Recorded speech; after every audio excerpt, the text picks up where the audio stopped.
Hello, you're listening to Angel Nears, the podcast. Angel Nears is a Silicon Valley community for startup builders where founders and operators share their firsthand knowledge on how to build and scale startups. I'm your host, Oleg Kujikov, and our guest today is Prakash Chandran, co-founder and CEO of Xano, a low-code platform for anyone looking to develop a backend for their no-code app quickly and efficiently. I'm excited to bring Prakash on to talk about what enterprise-grade no-code should look like. But before we get into that, Prakash, welcome to the show. Thank you so much for having me. I'm excited to be here. Yeah, let's open this thing up. Can you tell us a little bit about yourself and your background as a founder? Sure. So I've had basically a very long career in technology or the field of technology. I spent my high school years playing video games, as many of us did in the 90s, built on a custom PC. And then that love kind of matured into website design when the web was being created, like back with like CompuServe and GeoCities. And then from there, I was able to basically finagle my way into a design job at Picasa, which is a photo organization software, which was then bought by Google. So then started my true like Silicon Valley tech journey. So I was lucky enough to spend almost a decade at Google. I led the design on Google Calendar for a little bit. I led the design and research team for Google Workspace, which was previously G Suite. They keep changing the name.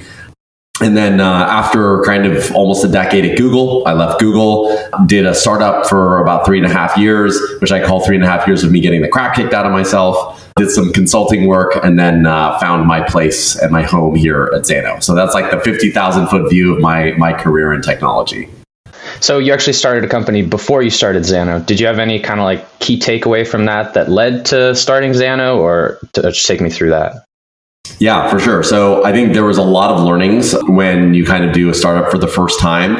I think the first was like this transition from like a place like Google to starting something on your own. Because when you're at Google and you launch something, you're launching to like hundreds of millions of users on day one. When I went from that to like an operator trying to build something, I was trying to get one customer, right? And so that was a reality check for sure. I think the second thing was just around like understanding the nuances of like how to build a product and making sure that it was something that is potentially successful in the market. So I think I raised money a little bit prematurely. And I also just spent a lot of money. And a large part of where I spent that money was on development resources. I am not a developer by training. I am a designer. And so when a developer tells me, hey, I'm going to need about a month to work on this feature, it's like a car mechanic. You just kind of have to believe them. I spent a lot of money trying to figure things out. And ultimately, I kind of left wishing, you know what, I wish that I had more control over the development process, which obviously is related to why I started Xano. But I mean, the short answer to your question is there's a lot of learnings in starting a startup for the first time, fundraising, hiring, firing, development, all of those things. And I really feel like it set a good foundation for where we are today with Xano.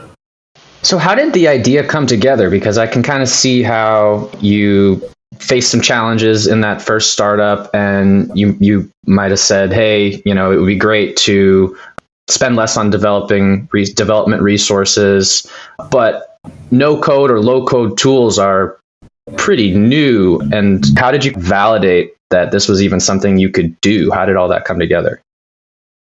So first, I'll just kind of talk broadly about no code, low code, and then I'll talk about my journey to get to Xano. So no code, low code has actually existed for quite some time. People don't necessarily realize it, but the first versions of like, I think maybe some people will remember Dreamweaver, right? Like where you would basically write in like tables and it would just automatically generate the code for you. Dreamweaver was around a really long time ago, like 20 years ago. And then, even if you think about things like WordPress and Squarespace, to some, that's like a WYSIWYG. Like what you see is what you get. No code has been evolving throughout the years, right? But up until only quite recently, no code has also carried along a stigma. You can only do so much with no code. You can't scale anything, only build your MVP, and then you have to hire grown-ups or engineers when you want to build something of consequence. And so with my journey specifically, when I was building my startup, circa 2011, 2012, this was very much, or actually it was a little like 2013, 2014. No code was non-obvious in terms of how you would build software. So I had to hire a development team. And so basically what happened was after my startup, after my failure, after the consulting, it turned out that my best friend, who was also at Google with me, was on the technology side. And when he left Google, he didn't take the startup route. He did the startup agency route, right? And at that agency, he created the first version of Xano. Xano was never meant to be productized, but it was meant to be an internal tool that you could basically take on more customers without having to grow the team. I saw after 10 years how fast Xano evolved and developed to the point where it was like creating these amazing scalable applications in minutes, right? So I said, hey, John, you have this internal tool, this command line. I know that there's this growing no-code space where more and more people need a tool to basically build without having to hire developers.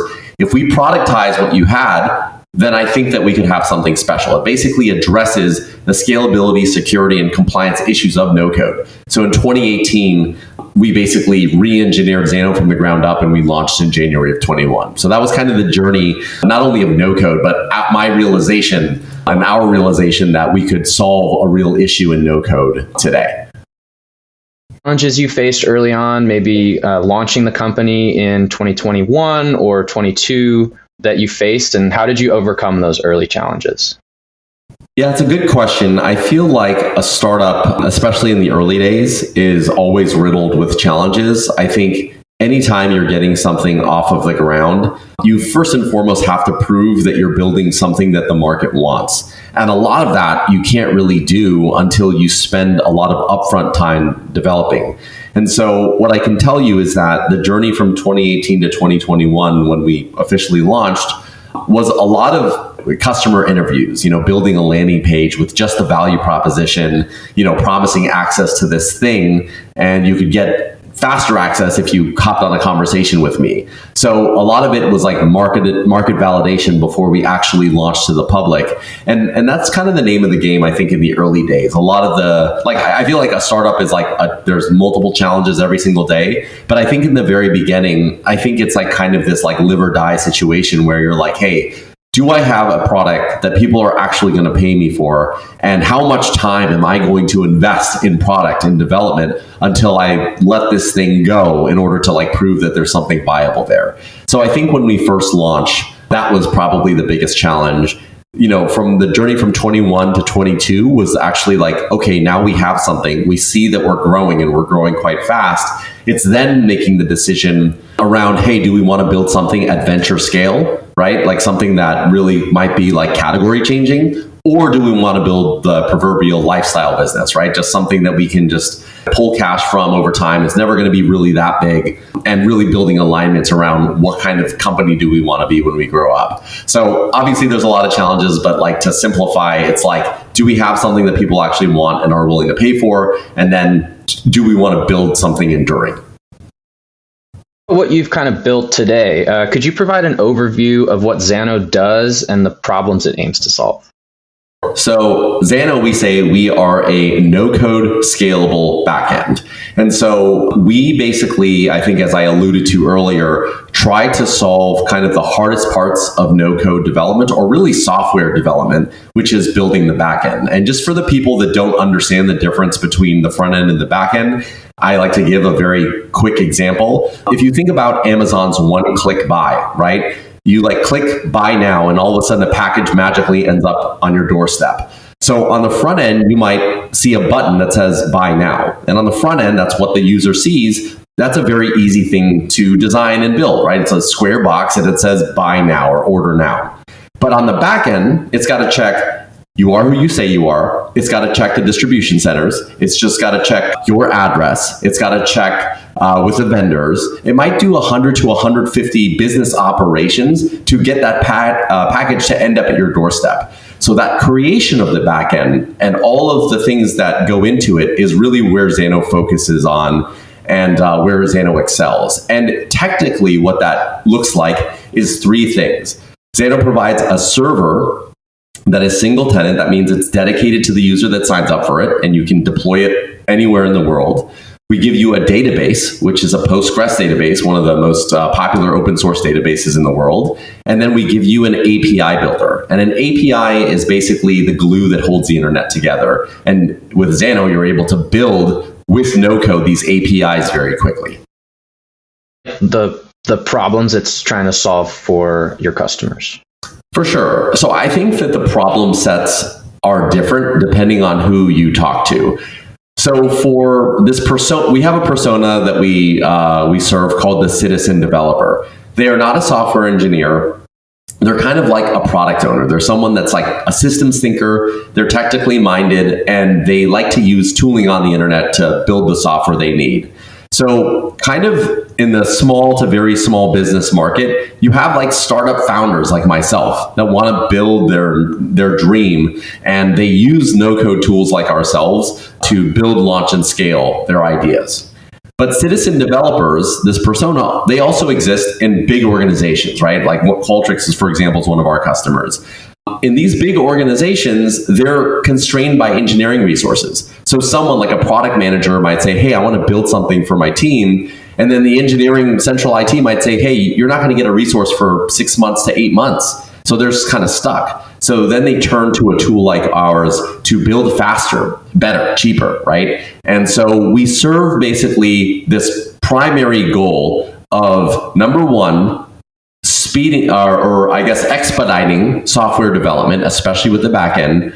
And number two, democratizing development, which is expanding the surface area of people that can actually build software. Okay.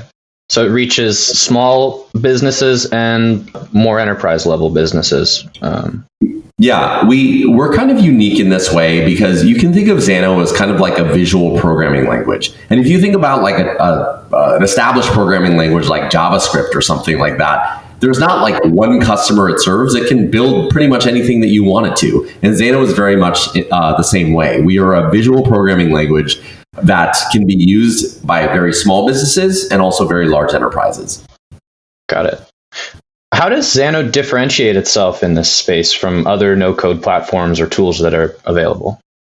Yeah, so I would say the first differentiator is we are 100% focused on the back end. So I kind of gave that explanation about front end versus back end.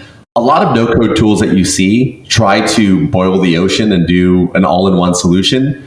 We believe it's really hard to do both things well because on the front end, you've got things like responsive resizing, publishing to the App Store, etc. And on the back end, you have things like scaling, memory management, CPU, all this kind of stuff. So we're 100% focused on the back end. This allows us to couple very nicely with any no-code front end that's on the market. I think the second thing is our focus on architecture. So if you look at most no-code tools today, they may be, or kind of no-code backend types today, they look something like a spreadsheet, and then capability is added on to that spreadsheet. It's a multi-tenant solution. We were engineered from the ground up to follow best engineering and DevOps practices. Again, as I mentioned, deployed with Docker, orchestrated with Kubernetes. And if you don't necessarily know what that means, that just means that Xano can scale to whatever demands that your product might have. So I think when it comes to scalability, when it comes to security, when it comes to compliance, we really separate ourselves. And on the security and compliance side, unlike most no-code tools, we're audited multiple times a year. And this has gotten us security certifications like ISO 27001, like SOC 2. We're going after HTS and NIST this year. And what are all of these certifications for? Well, it engenders trust in our user base. And especially as you sell into larger enterprises, they say, okay, look, if they have their SOC 2, then we can continue the conversation. So I would say that those are our product differentiators. And I'm curious, did you like hear that from those user interviews or potential user interviews in the kind of the ideation phase, I guess I'll call it, from 2018 to 21 before launching? Like, were people saying, we need a back-end no-code tool that's scalable, or how did you kind of arrive at like, that's what we got to do? Yeah, so I was definitely hearing that a scalable solution was needed. The security and compliance piece was non-obvious to me, and I have to give credit to our Chief Security Officer, Jack, for enlightening me on this. He really helped us focus on starting these audits very early on in our development process. But yes, I think that the one thing that I heard all of the time was people needed to be able to very easily create APIs, which is kind of what the backend ultimately delivers, manage a database, and then make sure that that thing can endure and be sustainable as they start to grow as a company. If you're kind of like putting together something from scratch and it succeeds, you don't want to have to rebuild it once you've hit a certain scale. That's exactly right. There's a term that venture capitalists use called graduation risk. And what this means is that when they're evaluating no-code tools, they'll say, hey, when do they have to graduate into another tool because your tool wasn't basically engineered for that type of scale? So we wanted to never hear that term, and we wanted to make sure that we could scale with the business demands of even a large enterprise organization. Got it. Sounds impressive. It makes a lot of sense. Let's move on to the platform features and the use cases. What are the key features of the Xano platform, and how do they benefit the users? Yeah, so I would say those three primary features of Xano, the server, database, and API, collectively give a user a out-of-the-box backend, right? So normally, if you're building software, and let's say you're a developer, you have to spin up a server instance, then you have to spin up a database, and then you have to open an IDE and pick a programming language, and then write all the business logic and write all the logic to query the database. There's actually quite a lot to it. And then if you're doing good hygiene, you might have to document all of the APIs that you create. Xano does this all automatically. Like within minutes, you're able to basically spin up a server, have a database going, and have a documented set of APIs that you can just connect to a front end and start running with. So that's, I would say, the primary value that Xano has. But I would say the secondary value is, again, this journey of launching something and then watching it grow. We basically break out the development process into two buckets. The first is the build and test phase, and the second is the scale and secure phase. So with Xano, we give a lot of features to build really anything that you want. You can build your own APIs. You can connect to external APIs like ChatGPT and leverage in your application. Our platform is meant to be Turing complete, which means that anything you can articulate in a programming language, you can do within Xano using no code. On the scale and secure side, we also support you there because we're also able to not only scale up on our infrastructure, we're able to deploy, for example, if you're an enterprise customer and you have another cloud like, I don't know, Azure, we're able to deploy on your own cloud so you can manage your own resources. And then we offer security features like role-based access controls and things of that nature that enterprise organizations need as they scale and secure their product. So throughout the entire development journey, we support you. And we also have features for development teams. So if a team of like 5 people, for example, is working in Xano, we have features like real-time collaboration, branching, merging, like everything that you would expect from a software development language, but we have it in kind of a Xano no-code style. It sounds like you're getting a lot out of the box. And every company these days is a software company. So everybody's interested in developing software applications. So maybe the answer to this question is everybody, but what types of businesses or industries do you think could benefit most from using a tool like Xano? Yeah, I mean, to be honest, you said it right. Every company is a software company. And I think the one thing we know for sure is bespoke or custom software keeps organizations competitive. So the more companies and organizations can build custom software, and the faster they can deliver it to market, the more in a competitive position that they're going to be in. And right now, Xano is a tool. If you look at our entire user base, it's really all over the place. There's not one vertical or one industry that trumps another, really. People are using it to build all sorts of things, from like dog walking applications to customer success platforms to property management platform. It really ranges and varies. And so software development is something that is ubiquitous, and we are working to increase the surface area of like the people that can participate in the software development process. Shoot from the hip and kind of ask this random question. Is there like a business or use case that's been like most surprising that stands out that's been built with Xano?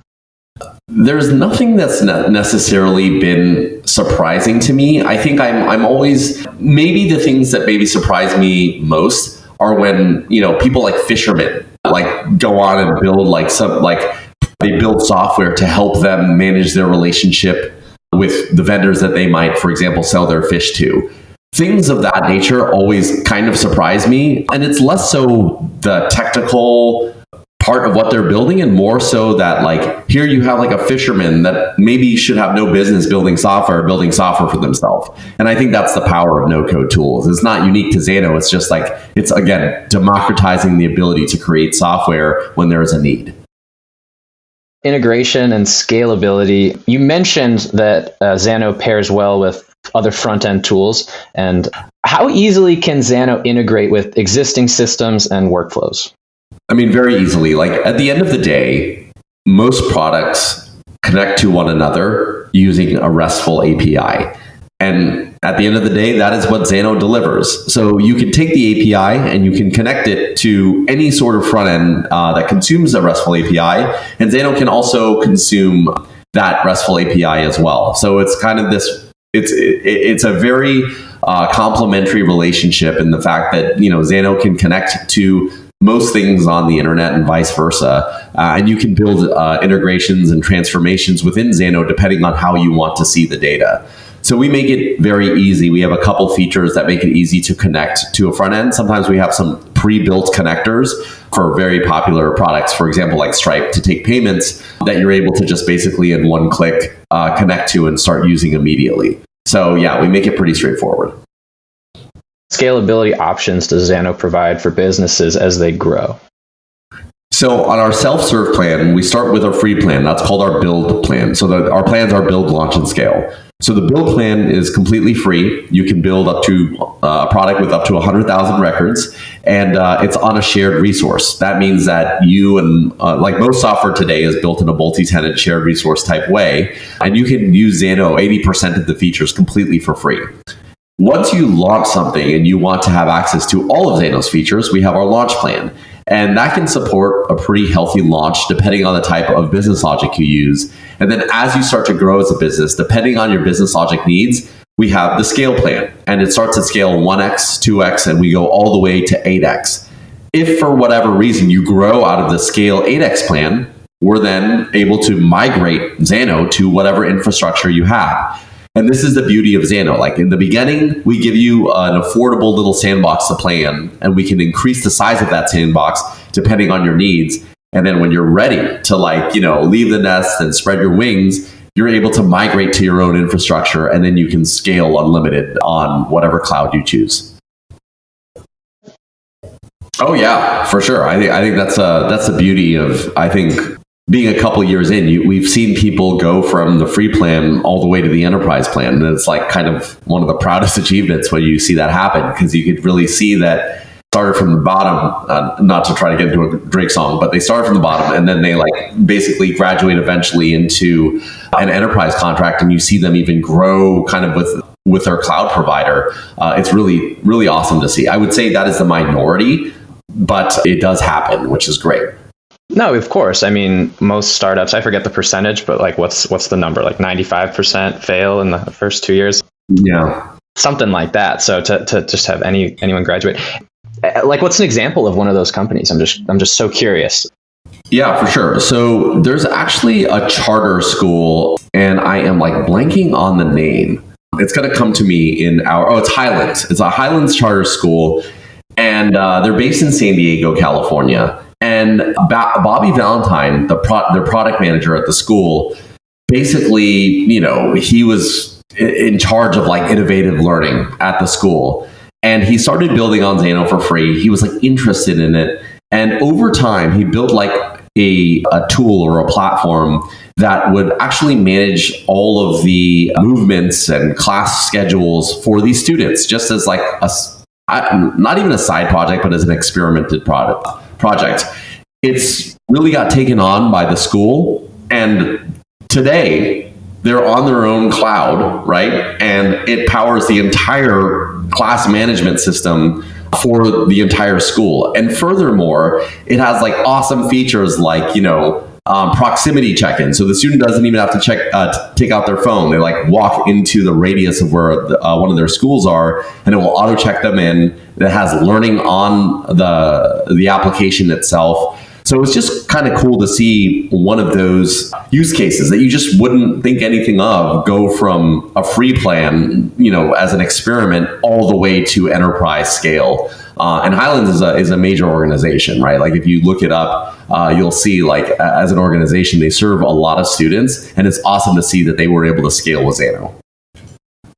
From the bottom, now they're here. That's awesome. Now they're here. Yep, that's right. The tech stack. Could you provide just any insights into the technology stack behind Xano and the architecture that supports what it's doing? For sure. So, I think on like the business logic backend software side of things, we use PHP, we use Postgres, and we have like things like Redis caching, as I mentioned before, deploying with Docker, orchestrating with Kubernetes. When we go to an enterprise account, we set up everything via Terraform. So we use, as you would imagine, as a DevOps person or a software engineer, you would choose some of these technologies when you're building software that's completely custom. So we just happen to use that at Xano as well. We say that we code so you don't have to. So those are the technologies that we use in-house. Our application, or what our user actually interfaces with, is an Angular application. A lot of people cringe, or developers might cringe hearing that, but we're ex-Google, so we stick to kind of what we know. And I would say to those engineers to give the TypeScript version of Angular a chance. Experience with Angular sounds complicated. But how do you ensure security and data privacy? I remember you mentioned your security officer having a voice early on. So maybe just speak to that. How do you ensure security and data privacy? Yeah, for sure. So I think that first and foremost, you can't really take our word for it. You have to take the word of like a trusted, governing body, really, that makes sure that we are up to snuff when it comes to security and compliance. So all of these badges that you see on our website, whether it be GDPR, which is obviously relevant in Europe, ISO 27001, SOC 2, all of these certifications are basically badges to show that we have been audited, we have been checked. So that includes audited on all of our employees, our processes, penetration tests, audit logs kind of within our own systems, like making sure that we're doing things in a compliant way, how we take customer feedback and complaints and issues. All of these things are done by third-party auditors, sometimes two separate third-party auditors, to give us that stamp of approval. So if you go to Xano.com, we have a whole security section. If you go to security.xano.com, you can learn about all of our certifications and how we handle data, transmit or encrypting it at rest and in flight. But also these certifications are there so you can feel confident that we have gone through the motions, and we post our certificates so you can have access to them and just know that we take it very seriously. To kind of the closing questions here, where do you see Xano headed in the next few years? So depending on who you ask, there are approximately 25 to 27 million developers on a planet of 8 billion people. Okay. This means that less than 0.5% of the population builds all of the software and everything kind of in technology that we use today, which is crazy if you think about it. So the more you can expand the surface area of who can create technology and create software, it's really a boon for society and humanity. And we really want to be a big part in that journey on the back end specifically. So our mission statement is to empower anyone to create scalable world-class software. And no code is a democratizing force in itself. So we want to bring the power of software creation to more and more people through the lens of no code. Great mission. And it sounds like, you're already on that path. So excited to see where that goes. How do you envision the future of no code, low code development platforms in the broader tech ecosystem? Yeah, it's an interesting question, just because I really don't know how things will evolve. I think that no code right now is the word that we use when we want to say it's a tool that other people can use to build software. Now, unfortunately, the stigma with no code that I mentioned earlier, like that, it's limiting, has been around for a really long time. So long, in fact, that when you mention no code to people, like especially people that have been in the industry for a while, they kind of cringe.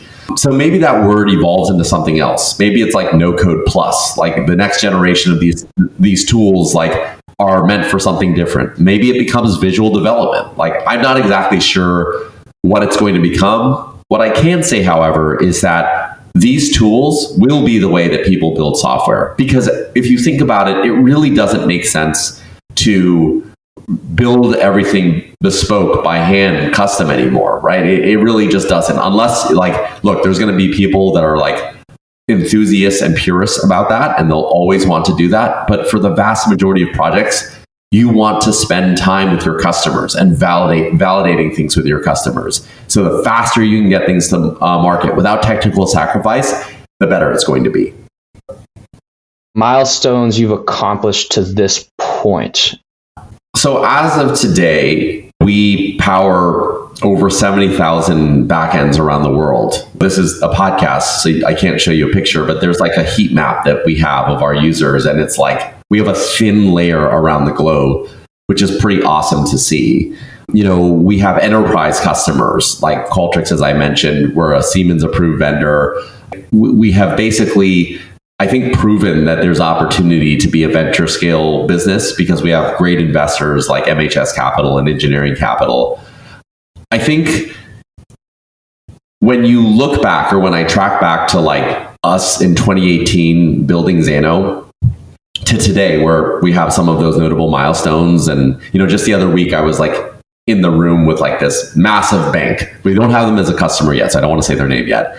But this massive, like very well-known bank, everyone would know. And we were sitting with their CIO because they're considering Xano. I was thinking to myself, like, this is crazy. This is crazy that this like thing that we created is like actually being considered to like power like pretty business critical applications for this very well-known bank. And I'm just very proud that we've been able to get here. And clearly, like, even though 70,000 isn't a lot in the whole scheme of things, I think it shows that we have a good foundation that we are going to continue to build on in accomplishing our broader mission, right, of empowering anyone to build scalable world-class software. Let's wrap up. Before we get out of here, what is the best way for our listeners to reach you and learn more about Xano? Yeah, I would say the best way to connect with us is going to our Twitter. Our handle is NoCodeBackend. I would also encourage you to check out our YouTube channel. If you go to YouTube and go to /NoCodeBackend, we have hundreds of videos with explanations around everything from how a software created and what is a backend to how to merge two JSON arrays. And then finally, if you're thinking of building something, sign up for Xano at Xano.com. Give it a shot, and we'd love to see what you get up to. I'll think about it myself. All right, Prakash, we're going to end it there. If you liked our show, please subscribe wherever you listen to podcasts and leave us a rating. Prakash, thank you for joining the show today. It sounds like you're making waves in this really exciting space, and we appreciate you coming on and sharing what you're doing. It was a real pleasure. Thank you so much for having me.